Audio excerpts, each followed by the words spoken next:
ഇപ്പോൾ CPM നേതാവും മുൻ ധനമന്ത്രിയുമായ ഡോക്ടർ തോമസ് ഐസക് മാധ്യമങ്ങളെ കാണുന്നുണ്ട്. തത്സമയ സംപ്രേഷണത്തിലേക്ക്. ഇങ്ങനെ മറ്റുള്ളവർക്ക് സീക്രട്ട് സെക്ഷനിലെ ഡേറ്റ നൽകാൻ പാടുണ്ടോ ഇല്ലയോ എന്നുള്ളത് സ്പീക്കർ തീരുമാനമെടുക്കാൻ പോകുന്നേ ഉള്ളൂ. ഒബ്ജക്ഷൻ റൈസ് ചെയ്ത് കഴിഞ്ഞു. പക്ഷെ ഇപ്പോ കൂടുതൽ വളരെ ഗൗരവമായ മറ്റൊരു പ്രശ്നം വന്നിരിക്കുകയാണ്. ഫിനാൻസ് ഡിപ്പാർട്ട്മെന്റിലെ സീക്രട്ട് സെക്ഷനിലെ ഡേറ്റ അടക്കം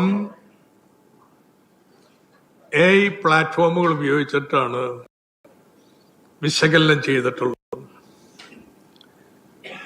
ഈ 195 പേജ് വരുന്ന ഇത്രയും വലിയൊരു രേഖ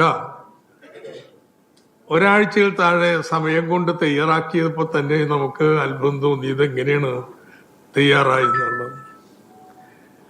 ഇപ്പൊ ഇൻഡിപെൻഡന്റ് വെരിഫിക്കേഷൻ, 2 സാർവത്രികമായിട്ട് അംഗീകാരമുള്ള AI കണ്ടന്റ് ഡിറ്റക്ഷൻ ടൂൾസ് അതുപയോഗിച്ച് ഈ ഡോക്യുമെന്റ് പരിശോധിച്ചു കഴിഞ്ഞപ്പോ അല്ല സബ്സ്റ്റാൻഷ്യൽ പോർഷൻ, ഗണ്യമായൊരു ഭാഗം AI ജനറേറ്റഡ്.